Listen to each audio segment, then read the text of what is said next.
welcome along to this week's vlog. I know we've been away for a couple of weeks just taking care of business really.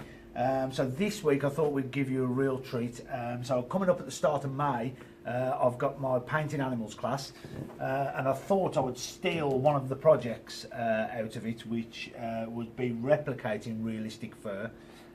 So we can use this technique amongst many of the sort of animals or wildlife paintings.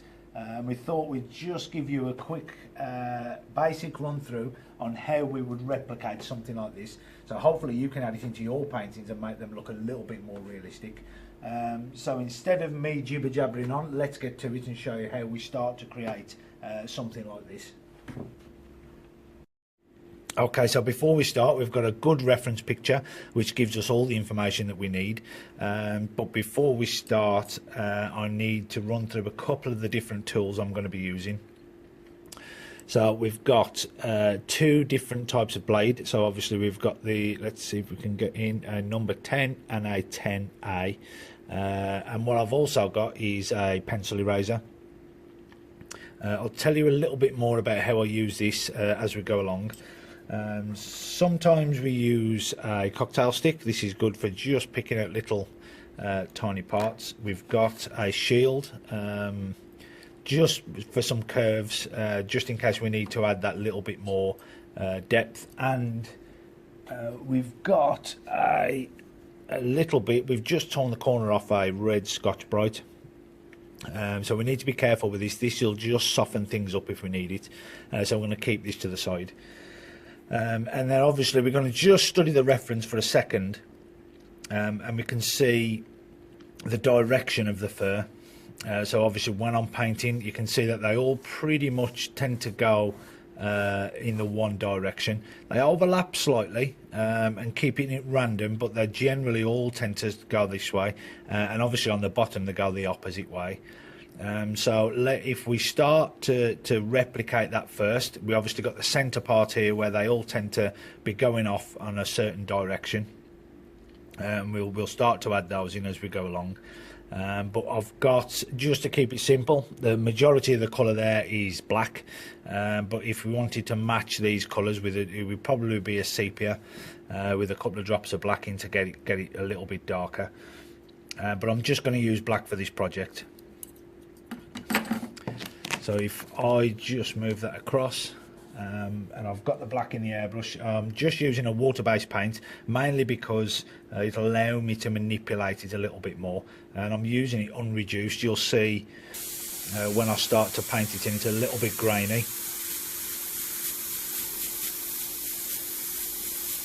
So I'm picking out the darkest parts first. So if you can see just there, I'm just starting to add these in. I'm not too bothered about being that accurate with it, but I just want to sort of add in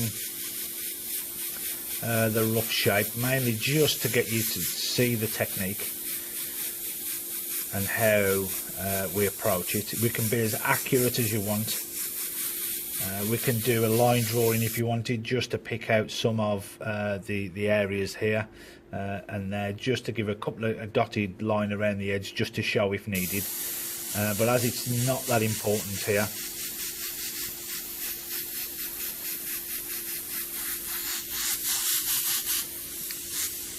and I'm just pick that darker part. Now I need to have paint up this top part to replicate this. I'm going to need to have paint there, but that doesn't stop me still doing dagger strokes. So I'm just going to add the standard stroke over the top in the direction that's there, because this will help, rather than just painting an area in like this. Let's colour it in maybe. This adds a little bit more texture.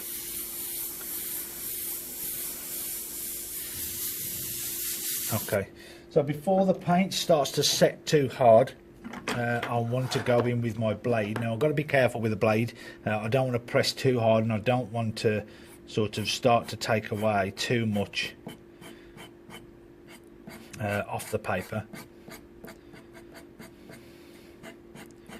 So as the paint is quite soft still, you can see it's starting to leave that little bit of a darker mark where it's still a little bit soft, and which is ideal. So it's not always just removing the colour. So this is, I'm treating this as just an initial pass.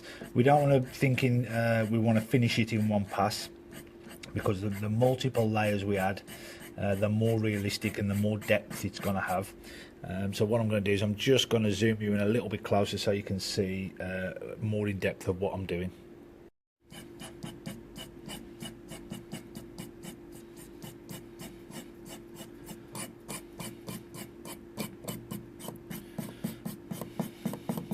You can see I'm angling the blade away slightly, so I'm scraping and not digging in. You can see where I've airbrushed over it, it's leaving darker marks instead of removing the paint. And I've found that if we just work lightly to start with, it just damages and sort of smudges the paint slightly, and this is what I'm looking for to help build that that depth and that texture.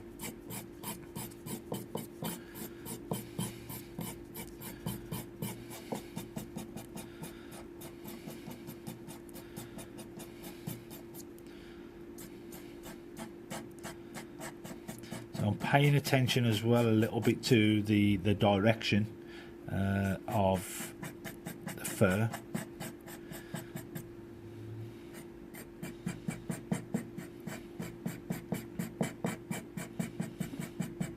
Also take note that if I do it on this edge, what I'm not doing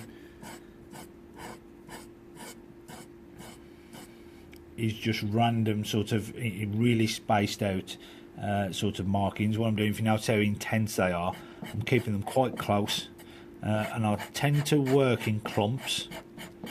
So I'll just do that sort of part there, and then I'll move on to a next part. It's always best if I just zoom in, we might be able to see the blade is picking up a little bit of paint there, so I'm going to make sure that I keep that clean, because I don't want that smudging into my work. You can also see it's marking a little bit more or removing more paint, the heavier and thicker where the darker area is in, and this is fine. This is sort of creating the texture that we wanted.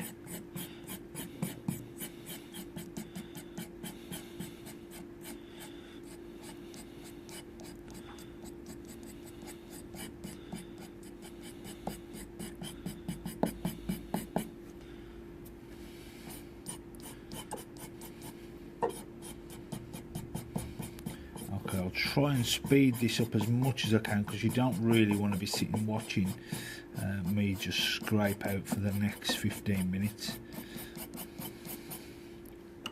Okay, so one of the other things we can use as well to help is this Scotch-Brite. So I've just torn off a corner, and hopefully as I start to bring this in, you'll see it more on the black. You can see it starts to add that little bit more softness to it, and again more texture.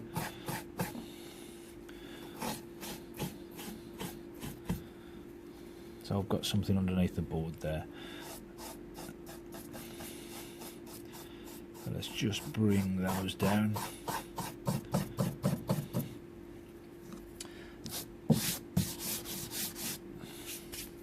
And also our friend the eraser pencil. So if you notice how that's cut, so it's cut into a come on, focus, it's cut into a wedge shape, so you can see the end of it, which I'm going to use as a sort of a bladed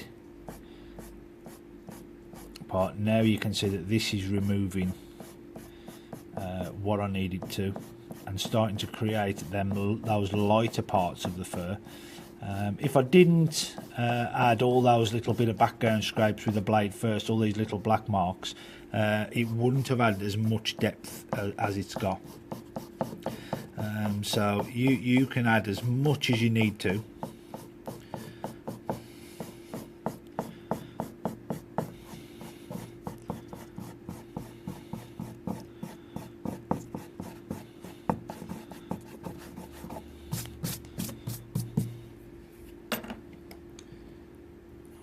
So what we've got, obviously we're a little bit darker up the top as well. So if we look at the reference, we've got these little dark parts.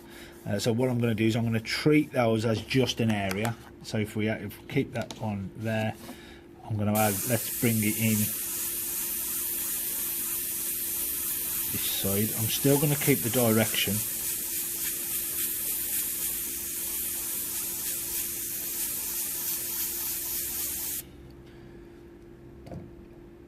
And what I want to do is remove the paint and leave behind this shape. So if I remove the paint from this side, just straight into the black a little bit where I've just added in, and obviously I can go overlap them, crisscross them.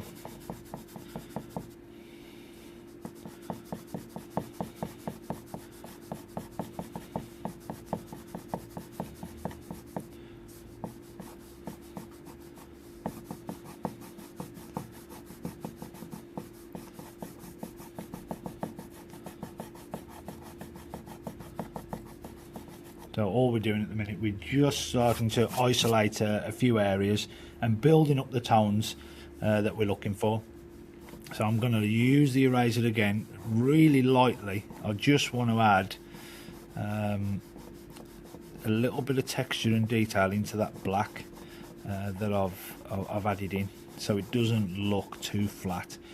And what I can do is I can go back in just lightly and obviously tint that black a little bit more, just to darken down some of those strokes.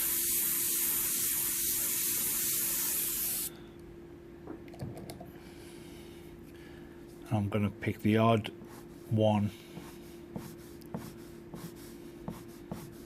to strengthen and highlight.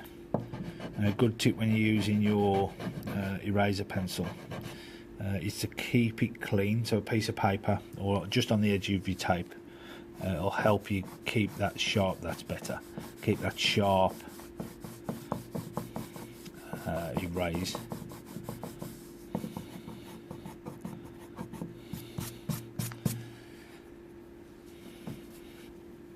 So on the bottom edge also, these parts are obviously going down on the image. They're coming down and going down into the skin, so that the hair's sort of coming up and going over that way. So we want to add that depth to it as well. So we want to airbrush if we use a blend stroke and sort of angle upwards, keeping the direction. I just want to tint some of those strokes we added earlier to give the effect that they're dropping.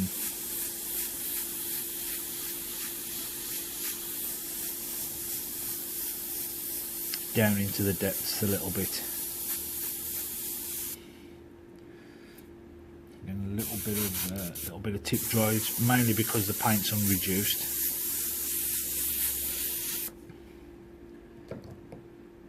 So now we've got a good sort of base for it, and what I want to do now is start to add that little bit more realism, and it's by completely just going over in other directions, just to add that little bit more randomness to it. So if you look at your image, you'll probably see that the fur is quite overlapped, and then not, although the direction is there, I'm quite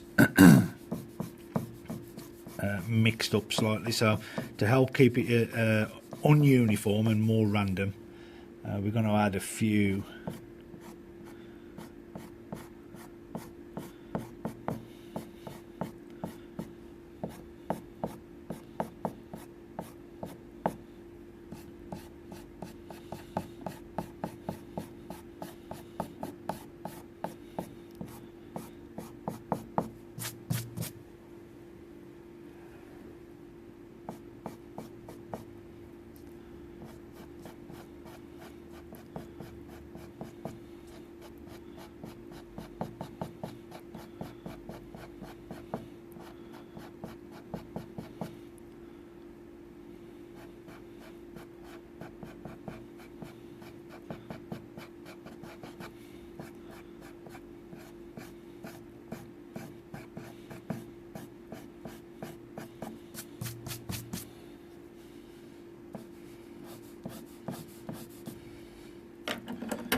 just switch back to the blade for a second because I want some different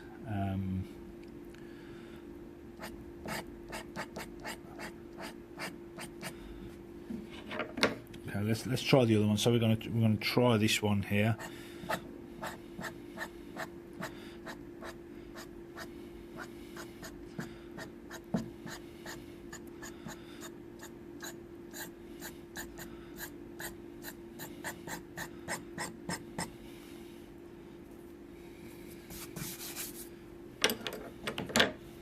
Okay, so some of these now we can tint down a little bit again, just off that bottom edge, keeping it light.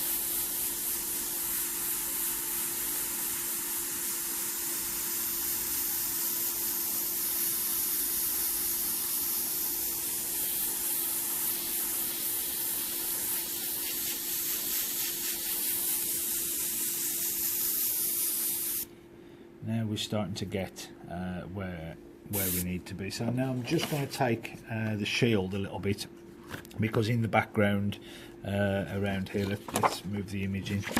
We've got some of these, look at these sort of shapes, these triangular. So we've got these sort of shapes that come, and they're all these sort of triangular shapes which are going over the other way, so they're still going the direction. So I want to add some of these to help. So let's have a look. Let's pick one there, but I'm just going to use the shield.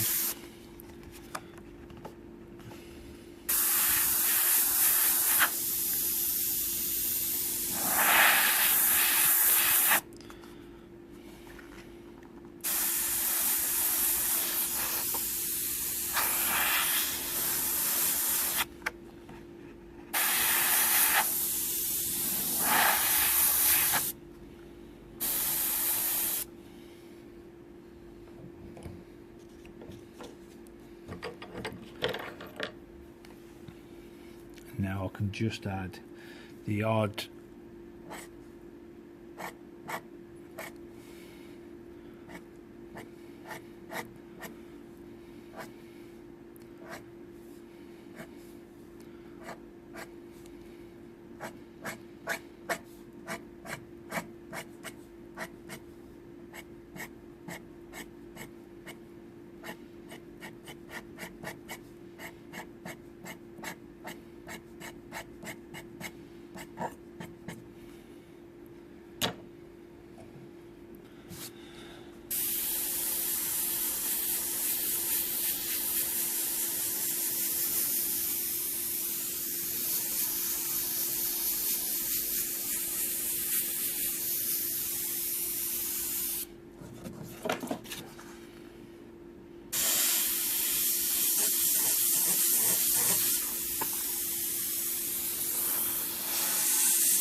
just lighten up a couple of these.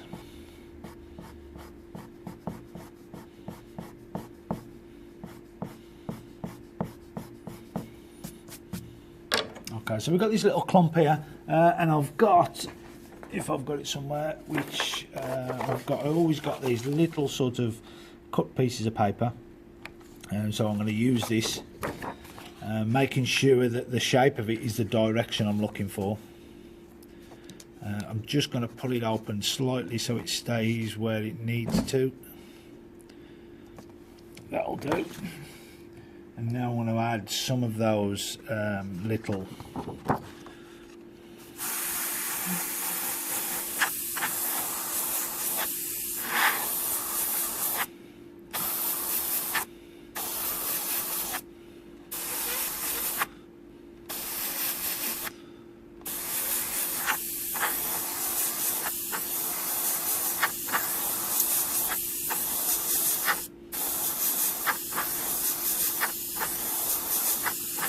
don't want to overdo it too much with this, but hopefully you can see now it's starting to build.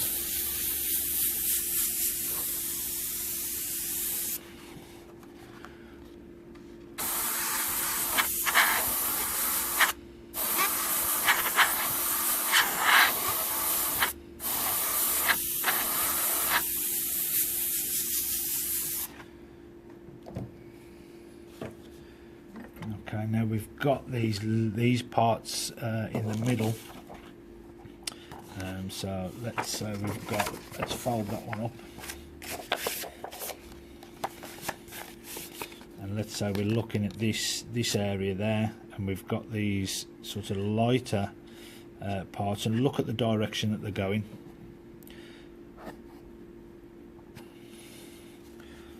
Let's take that up so we can see.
So let's start to work it down a little bit more.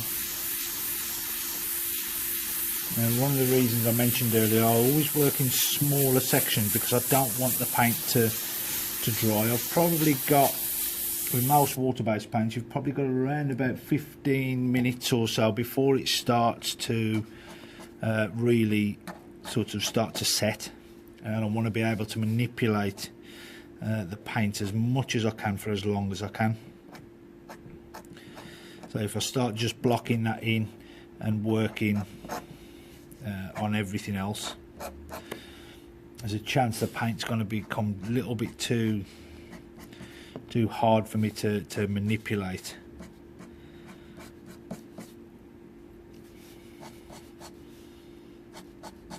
So I'll work in smaller sections to keep the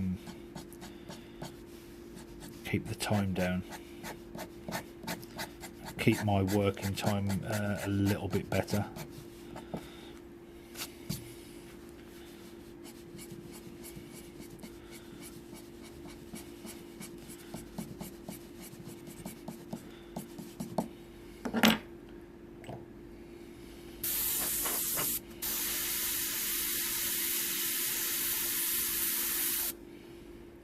So what I'm doing with these is I'm imagining which part they would be sort of coming out from.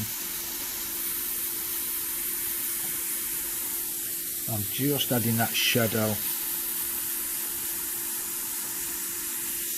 right at their base, just to start to add that little bit more depth against it, so if I'm coming away from the skin. So we can create these little bits in multiple. Let's have a look and see what the cocktail stick does.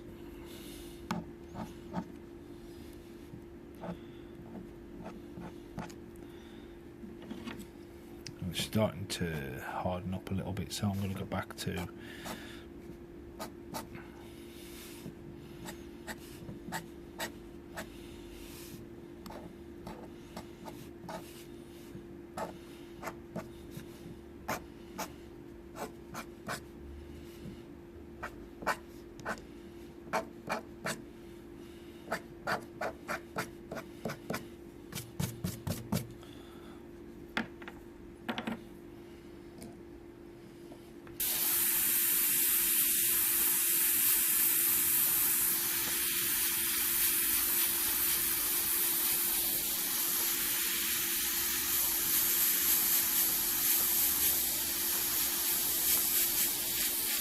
I'm only picking out the darker areas.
One of the things while I'm working I've just remembered was this surface we're using is a synthetic paper,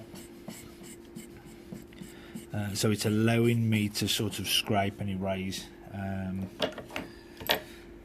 as and when I need, so it's allowing the paint's not sort of adhering too much or being absorbed, which is helping me to create this. It is really time consuming, and a lot of people, where they fall down with this is mainly that they rush it, and it's just something that will test your patience a little bit, but it's a good learning curve for you to sort of learn that little bit of discipline, because it's taken a while for me to sort of actually swallow the amount of discipline sometimes it takes.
So if you was working this on an automotive surface, what we'd recommend is that you either base up with white.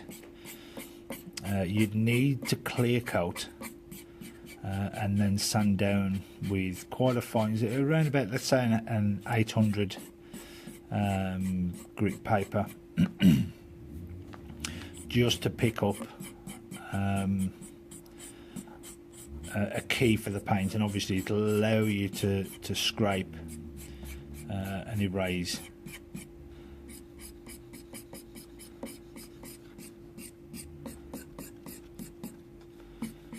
as you need to.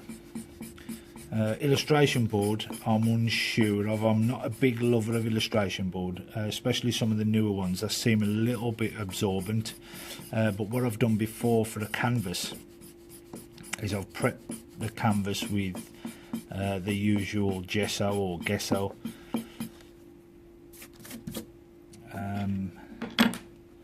and then I've given it a couple of coats of some spray varnish. Let that dry. I usually use a satin. Let that dry, and then just give it a light sand down, obviously for the key. This will stop the paint absorbing too much into the gesso, and you should be able to get some nice texture on top of it using the blade or eraser.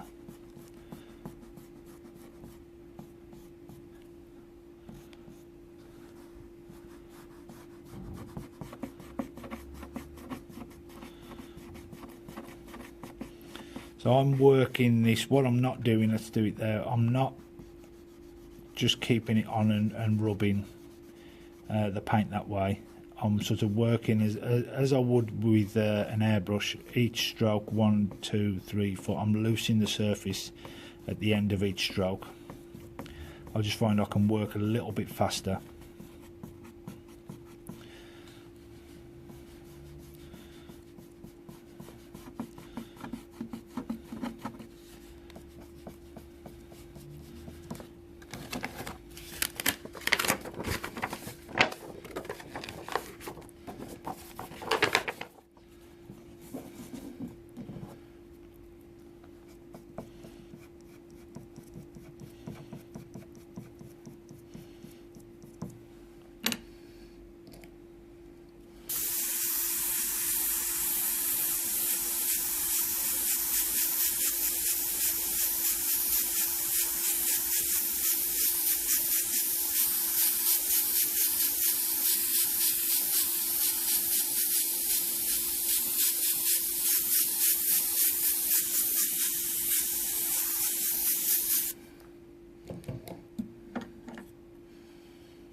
So as I mentioned earlier, I'm just going to cut it into a wedge. So I just need to resharpen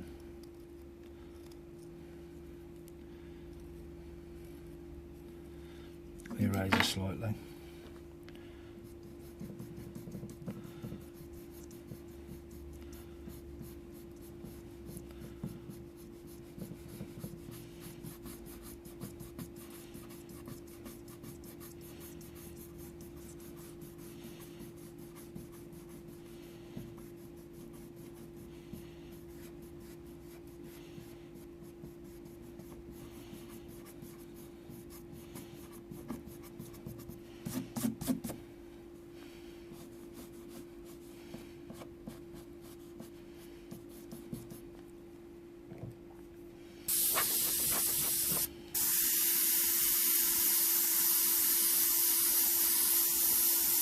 Just darken the very edges as they're going down into that.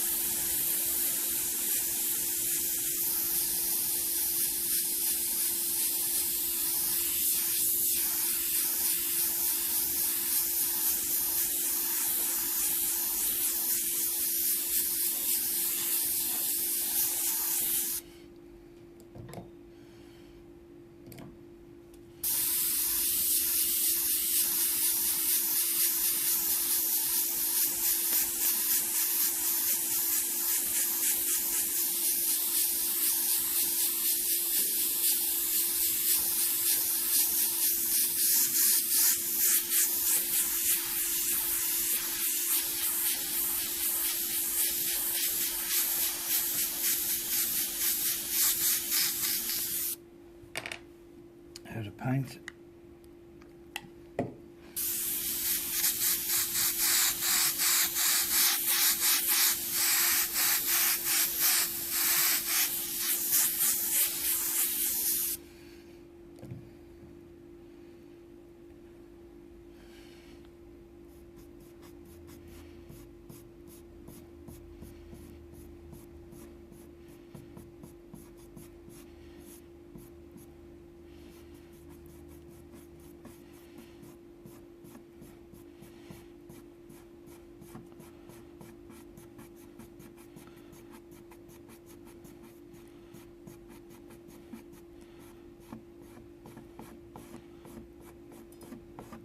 I'm not pressing too hard with the eraser.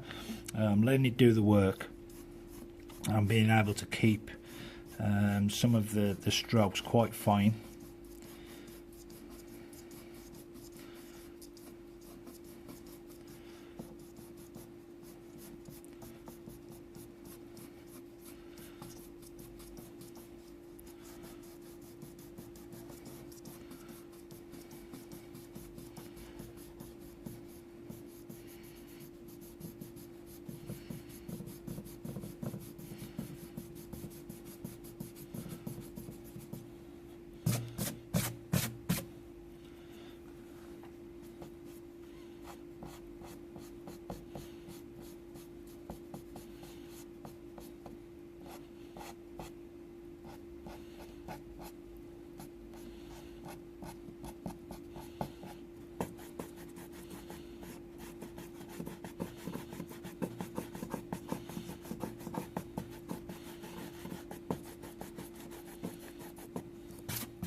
So I'm just looking at the reference and I'm just picking up on where the darkest parts are, and it's just the age-old thing of painting what you see. If it's dark in that area, add some dark. If it's light, then we need to bring it back up with the eraser. Down before to overlap some of those darks.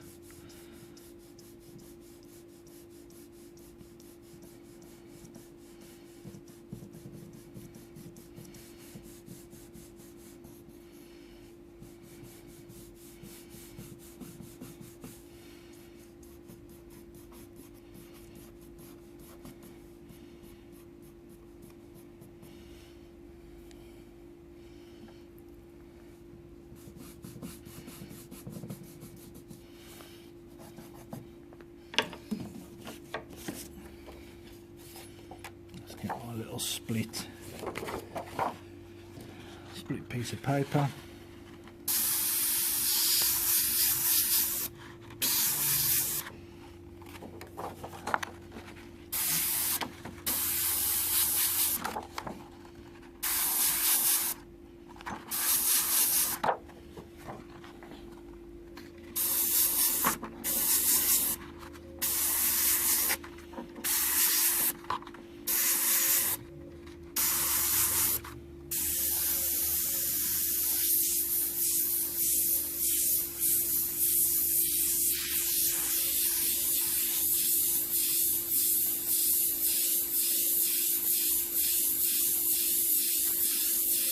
And I keep on notice sort of how quick I move with the airbrush. This is one of the keys to getting a good clean dagger stroke or standard stroke. If I move quite slow, I'm going to get, let's do it at the top, I'm going to get a little bit more defined. I'm going to be a little bit uneven as well, but if I move quite quick, I'll get a softer, tighter, cleaner stroke. But I'm not leaving the paint on the end, so I'm not So I'm not adding the stroke, leaving it on and stopping. I'm not doing that. Each time I stroke backwards and forwards, I'm turning the paint on and off at each point.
So let's just hit some of the ends of those little erasing strokes I've just added in, and this will push them down into the bottom.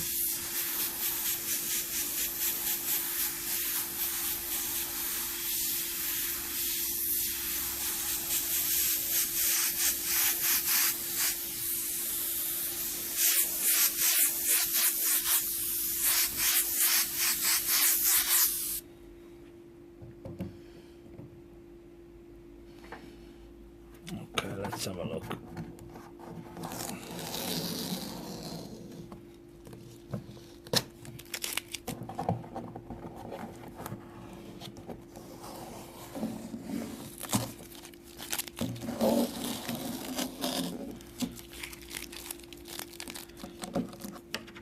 Let's just add some of the odd sort of highlights. Let's try one with the curved blade.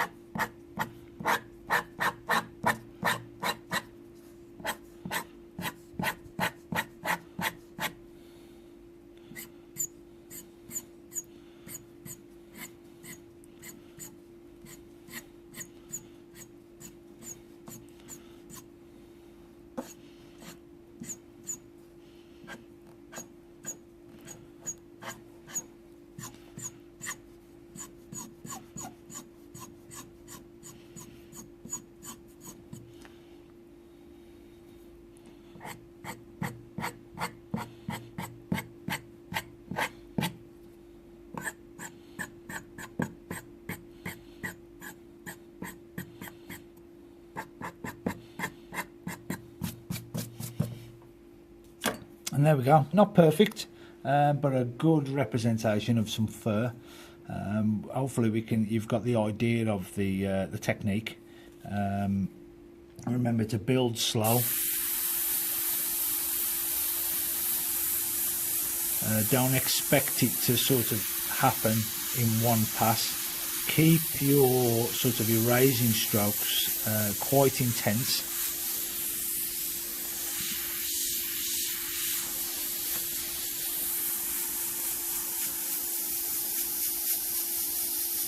And to start with, if we keep some of the paint, only reduce your paint as you need it for flow through the airbrush. You saw that I was having quite a lot of trouble with a tip dry, but mainly just because I needed the paint that thickness. I didn't want it to, some of the reducers allow it to flash quicker so it dries quicker, but I like the paint to stay soft and supple for as long as I can while I'm working it. So there you go, a quick guide to realistic fur. Thank you so much for watching, and if this is the first video you've seen from us, don't forget to click subscribe for updates on weekly video blogs, and leave a big fat thumbs up. The theme music at the start of this video blog was I was instructed to by my little boy and girl, who told me I needed to update my profile. So this one's for you guys. Dab, and we'll see you all next week.